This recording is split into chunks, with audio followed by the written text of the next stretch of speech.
Welcome back. My name is Matt Reiners, and I'm the co-founder of Eversound, which was acquired by Uniguest, a company committed to developing engagement technologies to help communities connect and improve the quality of life for older adults. Today, I'm joined by the famous and my friend, Jessi Weldon, the Sales and Marketing Executive Vice President at Primrose Retirement. Jessi has been an assistant community manager, admissions director, sales director, regional sales and marketing manager, director of sales and marketing, and now the executive vice president of sales and marketing. Thanks for joining me today, Jessi. Yes, I'm happy to be here. Thanks for having me on the show, Matt. So I know I kind of went through your career there, but I'm curious, can you share your background with us and how you got into senior living? Yeah, absolutely. So, like I think a lot of people in the industry, I grew up being very close to my grandparents. They were actually next door to us. And their stability and support just set me on the path that I am today. I know, the older I get, the more I credit them with the person I've become. And I don't know that I'd be who I am today without the oversight and the love that I had just right next door to me. And, one of my closest friends when I was little was my neighbor Edith, who I think was in her 80s, but everyone looks so much older to a 5-year-old. So she might have been, I don't know, 50. I'm not really sure. But I loved snuggling next to her on the swing outdoors. I remember telling her all about my day. And I've just always connected with older adults.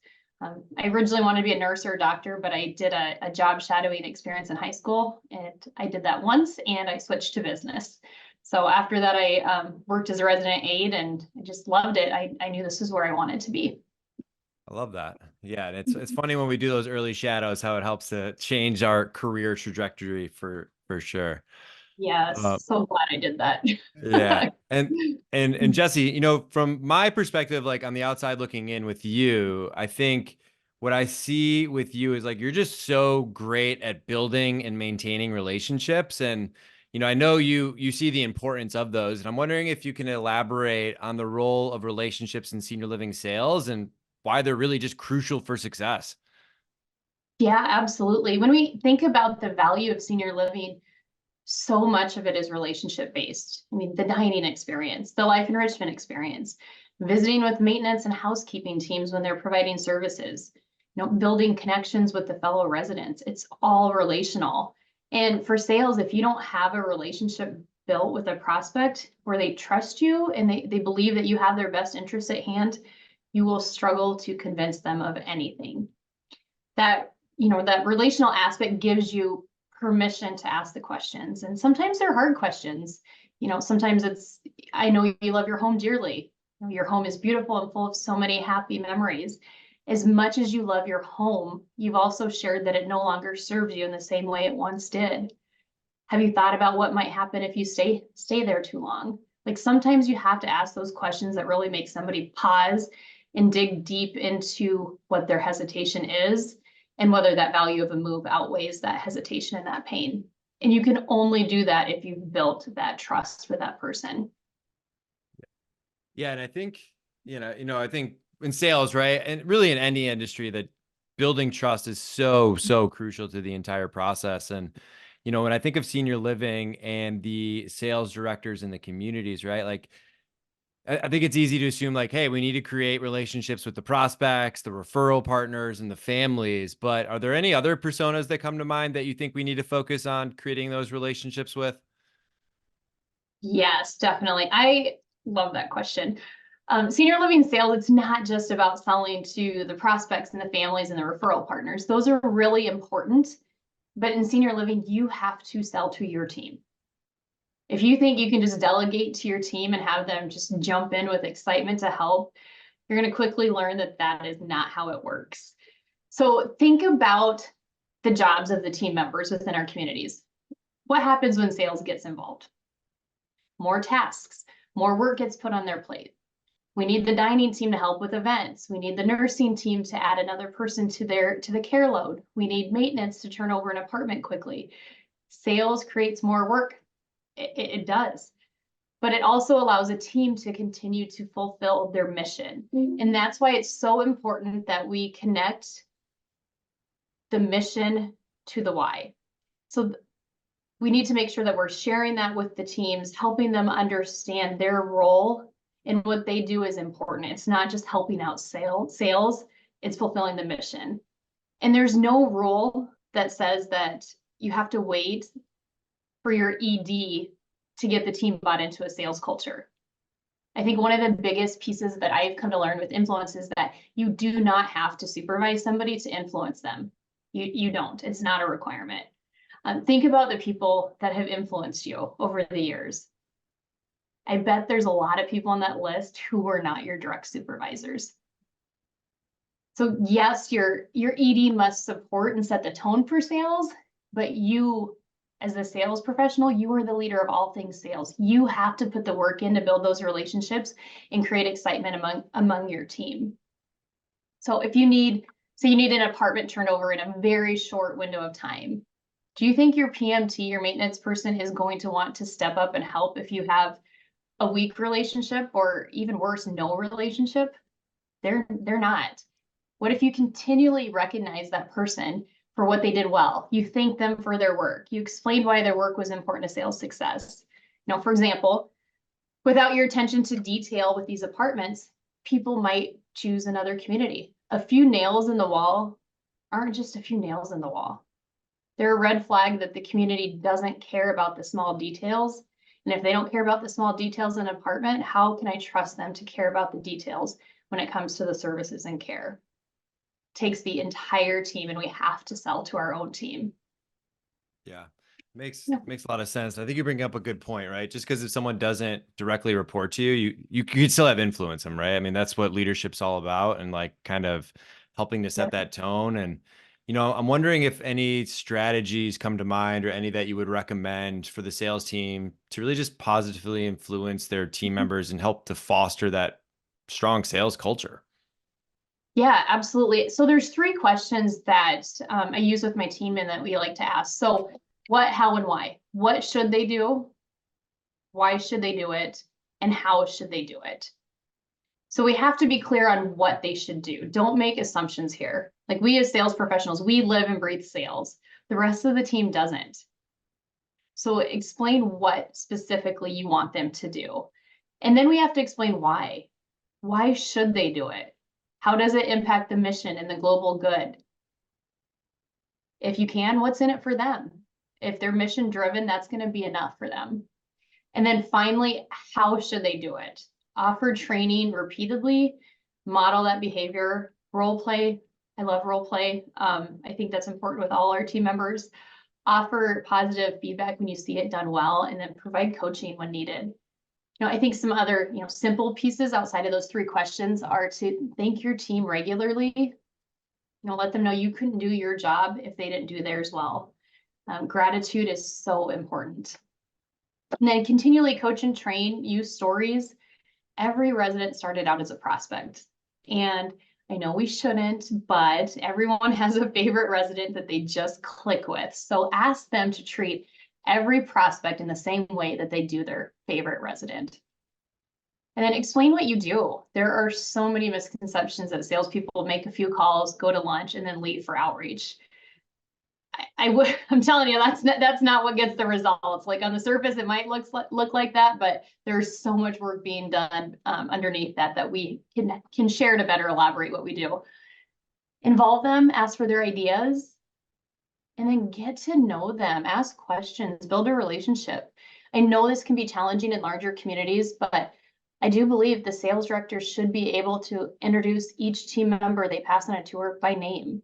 Make an effort to know your staff upon hire. And finally, celebrate together. A move-in isn't a sales success, it is a team success, so treat it as such. Yeah, I love that. That's a great way of thinking about it. It's because it's so much goes into it, right? And really creating and capturing that sales teamwork, fostering that collaboration is super key. And you kind of mentioned it, and I think in a couple of questions ago, but when we think about that collaboration and that relationship between the sales team and their executive director, how have you seen that really impact the overall success of a senior living community? Yeah, so the ED and the sales director definitely have to be aligned in their expectations to be successful. But I think almost bigger than that, the regional sales manager and the ED have to be aligned in their relationship. Because if they're not, the sales director is going to get mixed messages and unclear expectation, which makes accountability really hard. The strong EDs, they have high customer service expectations and they model this. They communicate and trust each other. Then when you look at the communities, at least when I do it with Primrose that are 95% and above, most of the EDs are what I would call sales friendly. They're involved in the tours, the events, and the outreach. They understand the hours of work it takes to get a single move in. And they explain to the rest of the team why the sales director may not be involved in the day-to-day activities with residents. They're good about kind of squashing, I guess, any comments about the sales director not being a team player. And they help the team understand that sales does have a very important contribution to the team and they're equally important. I would say if as a sales director, you don't feel that your ED supports you in this way, I would challenge you to ask for their help. Tell them specifically what you need. I feel the rest of the team doesn't look at me as a team player. I've explained my expectations in the role, but I think it would help if you could also explain how sales fits into the team. Would you be willing to do that at our next all staff? Or just ask, do you have any suggestions on how to get the team to participate more in the sales efforts? I mean, it's not worth being frustrated if you're not going to communicate what your expectations are, what you're not receiving as that sales professional. Yeah, makes a lot of sense, right? And I think there's a courage that comes with asking for help when you need that. I think so. I've learned so many times that I just assume people could read my mind on certain things and just like know Yep. when to help me, but it's just never the case ever. Yep. And can you share just any examples of how a strong relationship and influence strategy has led to tangible results in senior living sales? Yeah, absolutely. I would love to. So I think the more confident your team is with inquiries and tours, obviously the better the results. Salespeople can't control every sales interaction. A tour given by a non-salesperson carries a lot of weight. That prospect will trust what the nurse says about the clinical services, what the LEC says about programming. Having your team bought into that sales culture allows you to quickly pull together a one extra from the dining team, to get apartments turned over quickly, to have your team embrace covering walk-in tours while you're doing outreach. They shouldn't call the sales director to come back from outreach. They should be prepped, ready, and excited to handle that walk-in tour. And to have your DON maybe join you on a home visit for a prospect who is a retired nurse. We've had PMTs take deposits because they understand that move-ins are part of our mission. We have DONs, many of them that not only embrace, but actively push for same-day move-ins. And then charge nurses and CNAs who are eager to give tours and share what they love about Primrose. If you don't have, elevator speeches for your team, I'd really encourage you to practice those with your team and get them comfortable with those and help them get excited about sharing their stories with the tours and the prospects and the families. We just, a couple weeks ago, secret shopped one of our communities and it happened to be the life enrichment coordinator. And then at the end of it, when my team disclosed that it was a shop, the LEC said, well, how did I do? What can I do better? And I just melted my heart. That is somebody who has embraced a sales culture. She wasn't mad that she got shopped. She was like, okay, what can I do better next time in case this is a real prospect? And I thought, that is exactly what we want from a sales culture. Yeah, I love that. And it's a perfect segue into my next question because someone that's seeking that guidance and wanting to be coached, I think it's super important and probably like arguably the most important thing when it comes to training and development, but just the wanting or the curiosity to learn, right? But in your experience, what are some of the most effective ways to train and support sales teams or maybe other members of that team to developing the necessary skills for relationship building and influence and really developing that trust? It's many of the techniques that we use with prospects when we're in the selling process. I always joke that inquiry training is like laundry. It's never done and you have to do it constantly or it'll pile up and you're going to get way behind and it's going to be hard to come out of. So consistently train. I will go back to the what, the why, and the how piece I touched on earlier. What should your teammates do? Why should they do it? How should they do it? And then again, be intentional about building relationships. Relationships take work. I worked with, a team member on a different department who was very, very task oriented and really struggled to share thoughts of gratitude. So that kind of, it's within their job duties. Why do I need to, recognize some of these pieces? And I thought, what I shared was, just as I'm a little bit more on the people side, I have to put all kind of task reminders on my calendar. Well, if you're on the task side, why not put the people reminders on your calendar? There's nothing that says that it can't be used for that. And she does. She puts reminders on her calendars that says, make sure to give kudos to X, Y, and Z. And then make them feel authentic, right? I think asking about their role and then sharing about yours, because there's often a misunderstanding of what each of us do every single day. I've said this one a lot: connect to the mission, find out their why, and really lean into that. Celebrate and express gratitude and build them up and let them hear you do it. And then finally, make it fun. Like, we as salespeople can make a lot of this really fun. So it's up to us to do that. Yeah. Makes a lot of sense, right? Just getting to know people and like teaching that. And it's just, I always tell people, like, just be genuinely curious, right? Like, especially these Yes. networking events and stuff. Like, I always find if I'm talking more about myself and not about the other person, it's probably a little bit too one-sided. So just kind of practicing the mentality. And then my final question here for you, Jessi, and arguably my favorite, but if you were just to give other senior living providers 3 guiding principles as we look through the rest of the year, what would you say? I would say make relationships a priority. When we do this, we do also prioritize customer service at the same time. And I think to do that, we need to make sure we're empathetic and we assume the good. Always start with the good. Teammates aren't out to make your life harder, right? That's rarely the case. We have to assume the good and then seek to understand from their position. So make relationships a priority would be my top one. You hit on this for the second one, but stay curious and coachable. I think we can always learn more and we can do better. If you feel you've mastered every part of your role, it's probably time to move on.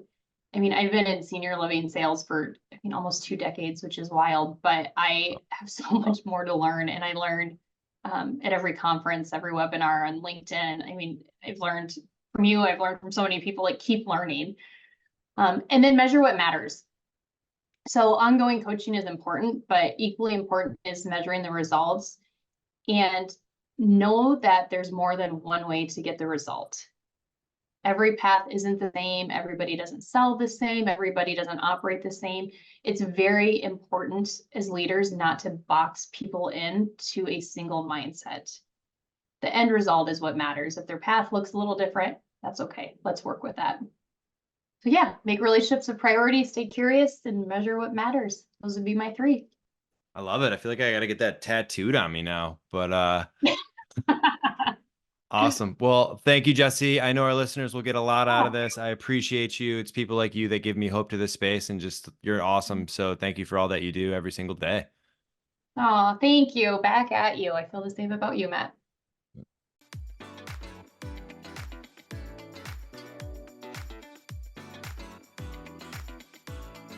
If you'd like to know when we post the next episode, make sure to subscribe wherever you're listening to this podcast. If you're interested in how Eversound can help improve the quality of life in your community, find out more at eversoundhq.com.